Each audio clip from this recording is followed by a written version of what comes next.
بسم اللہ الرحمن الرحیم۔ افتؤمنون ببعض الکتاب وتکفرون ببعض، کیا کتاب کے کچھ حصے کو مانتے ہو اور کچھ حصے کا انکار کرتے ہو؟ مالک نے ایسے لوگوں کا نقشہ کھینچا ہے جو اپنے مفادات کے لیے اللہ کی کتاب کے حوالے دیتے ہیں، اور خاص کر یہودیوں کا یہ انداز تھا کہ اللہ کی کتاب کو بالکل پس پش ڈال دیا تھا، اور جب جنگوں کے اندر قیدی آتے تھے ان کے معاملات پھر اللہ کی کتاب کے مطابق ان کا فدیہ طے کرتے تھے کہ ہماری کتابوں میں فدیہ اس طرح دیا جاتا ہے۔ تو مالک نے فرمایا کہ فدیے کے معاملے میں جب مال کا معاملہ آیا تو تمہیں تو اللہ کی کتاب یاد آ گئی، اور یہ تم بھول گئے ہو کہ ان کا گھروں سے نکالنا، جنگ و جدال کرنا، ظلم اور زیادتی کرنا یہ تمہارے اوپر حرام قرار دے دیا گیا تھا۔ اس کے بعد فرمایا کہ افتؤمنون ببعض الکتاب وتکفرون ببعض، کتاب کے کچھ حصے کو مانتے ہو اور کچھ حصے کو نہیں مانتے ہو۔ کیا سزا ہے ایسے لوگوں کی؟ دنیا میں ذلت اور آخرت میں اشد العذاب، اس کے علاوہ کیا ہو سکتی ہے؟ تو آج امت مسلمہ کی اکثریت، بلکہ عظیم اکثریت کا یہ معاملہ ہے کہ یہ کتاب کے بعض حصے کو مانتے ہیں اور بعض حصے کا انکار کرتے ہیں۔ جب اپنے مفادات دیکھتے ہیں تو اللہ کی کتاب ان کو یاد آ جاتی ہے، اور جب اللہ ان کو خوشحالی اور آسودگی اور اقتدار دے تو پھر یہ اللہ کی کتاب کو اس طرح پس پش ڈال دیتے ہیں جیسے ان کو خبر ہی نہیں ہے۔ ابھی یہ ایک کلپ سنیے اور پھر اس کے بعد میں انشاءاللہ اس کے اوپر مزید تبصرہ کروں گا۔ صرف ایک وجہ سے کہ وہ ایک پیغام دینا چاہتی ہے جو قرآن کی آیت ہے، امر بالمعروف، ہمیں حکم ہے اللہ کا۔ یہ یاد رکھیں، مسلمانوں کو حکم ہے کہ تم اچھائی کے ساتھ کھڑے ہو اور برائی کے خلاف کھڑے ہو۔ جب اب وہ سب کے سامنے یہ برائی دیکھتے ہیں، یہ اللہ نے قرآن میں ہمیں حکم دیا ہوا ہے کہ آپ جب دیکھ رہے ہیں کہ لوگ پیسے لے کے اپنے ضمیر بیچ رہے ہیں اور کرپٹ لوگ پیسے لے کے گمنڈ گرا رہے ہیں چوری کے پیسے پہ، تو عوام کے اوپر اللہ فرض کر دیتا ہے کہ تم بتاؤ کہ تم کدھر کھڑے ہو، اور عوام۔ سنا آپ نے کہ اللہ کا حکم ہے، قرآن میں آ گیا کہ آپ نے کھڑا ہونا ہے، اور اللہ نے جو قرآن میں فرما دیا کہ اکثر ہوں مشرکین، اور جو اللہ نے فرما دیا قرآن کے اندر کہ کیا انسانوں تم میں ایسے ہیں جو شریعت ساز ہیں، شریعت گھڑتے ہیں اللہ کے مقابلے میں، تو اس پورے نظام، مشرکانہ نظام کے اندر تو آپ ڈوبے ہوئے ہیں۔ یہ جو جمہوریت کا نظام ہے،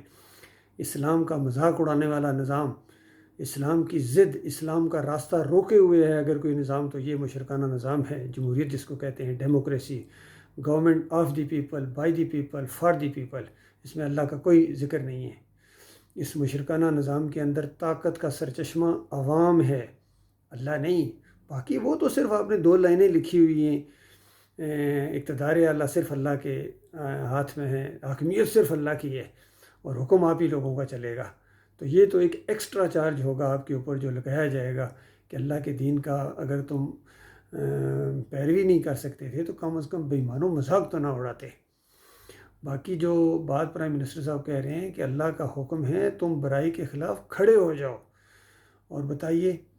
یہ جو کفر و شرک کی برائی ہے اس کے خلاف آپ کھڑے ہوئے ہیں، یا اس کے اندر آپ نے کھانا پینا شروع کر دیا ہے؟ یہ نظر و نیازیں، 11ویں اور 12ویں کی میلاد کی محفلیں، محرم کی سبیلیں، یا علی مدد کی پکاریں، یا رسول مدد کی پکاریں، اس برائی کے خلاف آپ کھڑے ہوئے تھے اور حق کا ساتھ دیا تھا آپ نے۔ کتنے عرصے سے میں آپ کو اپلیکیشن بھیج رہا ہوں اور دوسرے بھی لوگوں کو کہ کس طرح ظلم اور زیادتی کے ساتھ اللہ کے اس بندے کو، آرمی افسر کو جو ہے وہ فوج سے نکالا گیا ہے، صرف حق کی خاطر کھڑا ہونے کی وجہ سے آپ اس افسر کے ساتھ کھڑے ہوئے ہیں۔ آپ کے اوپر وہ ذمہ داری نہیں ہے؟ آپ نے کبھی سوچا ہے اس کے ماں کے اوپر کیا گزری، اس کے بھائیوں اور بہنوں کے اوپر کیا گزری، اس کی بیوی اور بچوں کے اوپر کیا گزری؟ کوئی آپ کو کبھی احساس ہوا ہے اس چیز کا؟ افتؤمنون ببعض الکتاب وتکفرون ببعض، جب اپنی حکومت جاتی ہوئی نظر آ رہی ہے تو اس کے بعد کہ لوگوں کو اشتعال درا رہے ہو کہ اللہ کا حکم ہے تمہیں کھڑے ہو جاؤ میرے ساتھ۔ بالکل یہ وہی انداز ہے جو یہودیوں نے اختیار کیا تھا۔ یہودیوں نے آج ان عیسائیوں کو، کرسچنز کو اسی شکنجے کے اندر کسا ہوا ہے کتنے لوگ ہیں وہاں امریکہ میں، میرے جاننے والے بھی ہیں کچھ، انہوں نے یہ بتایا کہ وہاں جو عیسائی ہیں انہوں نے یہودیوں نے عیسائیوں کو یہ اس شکنجے میں کسا ہوا ہے کہ تمہیں حکم ہے اللہ کا، گاڈ کا حکم ہے تمہیں کہ ہماری پروٹیکشن کرو، اور اگر تم ہماری پروٹیکشن نہیں کرو گے تو تم کبھی جنت نہیں جا سکتے ہو، گاڈ تمہیں کبھی معاف نہیں کرے گا۔ تو دیکھو جو یہودیوں کا فلسفہ تھا، آج وہی یہودیوں والا فلسفہ ہمارے حکمران استعمال کر رہے ہیں۔ دوسری طرف فضل الرحمان بھی یہی لگے ہوئے ہیں، وہ بھی لوگوں کو کتاب کی مانگ کہ ہم تو بھائی انبیاء کے وارث ہیں، اچھا دین فروشو، نمک حرام غدارو، دین کی دھجیاں اڑانے والوں، دین کے راستے میں سب سے بڑی رکاوٹ تم ہو، اور تم کہتے ہو کہ ہم انبیاء کے وارث ہیں۔ انبیاء تو دین کا کام کرتے ہیں، اور ہر نبی نے اپنی دعوت کے ساتھ جہاں توحید کی دعوت دی ہے وہ ساتھ ہی بالکل یہ ملی ہوئی بات ہے کہ لا اسألکم اجر ان اجری الا علی رب العالمین، کہ ہم تم سے کوئی مال نہیں مانگتے ہیں، ہم تم سے کوئی پیسہ نہیں مانگتے ہیں، پھوٹی کوڑی نہیں مانگتے ہیں تم سے، اور ہمارا اجر تو اللہ رب العالمین کے پاس ہے، وہ دے گا اجر، اتنا دے گا کہ تم تصور نہیں کر سکتے ہو۔ یہ جو ایم این اے ہونا، ایم پی اے ہونا، یا پرائم منسٹر ہونا، تک جنرل ہونا، چیف آف آرمی اسٹاف ہونا، اور یہ بہت چھوٹی باتیں ہیں۔ اللہ تعالیٰ نے جو جنتیں اور جنتوں کی بادشاہی اپنے مومن بندوں کے لیے تیار کر کے رکھی ہوئی ہے، جو اللہ کی توحید کا راستہ اختیار کریں، اللہ کی غلامی کو ثابت کریں۔ آج آپ اللہ کے غلام نہیں ہیں، اللہ کے بندے نہیں ہیں، آپ عوام کے بندے ہیں، آپ ملک کے بندے ہیں، آپ سسٹم کے بندے ہیں، آپ 11ویں شریف کے بندے ہیں، آپ مزار شریف کے بندے ہیں، گنبد کے بندے ہیں، اور رسم و رواج کے بندے ہیں۔ اللہ کے بندے آپ نہیں بن سکتے ہیں، اور حق کی خاطر کھڑا ہونا یہ آسان کام نہیں ہے۔ حق کی خاطر، حق یہ ہے لہو دعوت الحق، اللہ کو پکارنا حق ہے، اللہ کی توحید حق ہے، اور باطل کیا ہے؟ مزاروں کے سامنے سجدے کرنا، تعویذ پہننا، اور یا علی مدد کے نعرے لگانا، واسطے وسیلے نبیوں اور ولیوں کو سجدے ثابت کرنا، یہ باطل ہے۔ یہ پورا نظام آپ کا باطل کے اوپر کھڑا ہے، اور آپ باطل کے لیے لڑ رہے ہیں آپس میں۔ باطل کے لیے اندازہ لگائیے، یہ باطل کے لیے لڑائی ہو رہی ہے، جہنم کے اوپر لڑائی ہو رہی ہے۔ فضل الرحمان کہتا میں جاؤں گا، عمران خان کہتا نہیں میں جاؤں گا، اس کے اندر چھلانگیں لگا لگا کے جائیں گے، یقین کیجیے۔ اور مجھے وہ حدیث یاد آ گئی، نبی علیہ السلام نے فرمایا جب اللہ تعالیٰ نے جنت کو بنایا نا، تو جبریل علیہ السلام کو کہا کہ جبریل جاؤ میری جنت کو دیکھو۔ جبریل علیہ السلام گئے اور حیران ہو گئے، اکے بکے رہ گئے جنت کو دیکھ کے، اور پھر کہا کہ یا اللہ یہ جنت کیا بات ہے، سارے آپ کے بندے جو ہیں نا اسی جنت کے اندر آئیں گے، اور جہنم تو خالی رہ جائے گی، وہاں کون جائے گا، سارے جنت میں آئیں گے۔ جس کو یعنی کہنے کا مطلب یہ تھا کہ جس کو بھی اس جنت کے بارے میں بتایا جائے گا اب اس سے جو مرضی کروا لو وہ کرے گا، تو لہٰذا سب نے ادھر ہی آنا ہے۔ پھر اللہ تعالیٰ نے جنت کے اوپر جو خواہش نفس کے اوپر گراں گزرنے والی چیزیں ہوتی ہیں ان کا ایک پردہ ڈالا، اور پھر جبریل کو کہا کہ اب جاؤ میری جنت دیکھو۔ جبریل علیہ السلام نے دیکھا اور واپس آ کے کہا کہ یا اللہ اب تو کوئی بھی نہیں آئے گا اس میں۔ پھر اللہ تعالیٰ نے جب جہنم کو بنایا تھا نا، اس وقت پھر جبریل علیہ السلام کو کہا کہ جبریل میری جہنم دیکھو۔ جبریل علیہ السلام جب جہنم کو دیکھا تو خوف طاری ہو گیا ان کے اوپر، خوف طاری ہو گیا، اور پھر اللہ تعالیٰ کو کہا کہ یا اللہ یعنی اتنی خوفناک ہے کہ اس میں تو برل آئے گا کون، کیونکہ یہ تو خالی رہ جائے گی۔ کہنے کا مطلب یہ ہے کہ جس کو بھی جہنم کے بارے میں بتایا جائے گا کہ یہ جہنم ہے تو ظاہر بات ہے پھر وہ آپ کی فرما برداری کرے گا، کون جہنم میں آئے گا۔ اللہ تعالیٰ نے کہا ذرا اس کے اوپر یہ پردے میں ڈالتا ہوں دلوں کو کھینچنے والے، اور جو نفس جن کے اوپر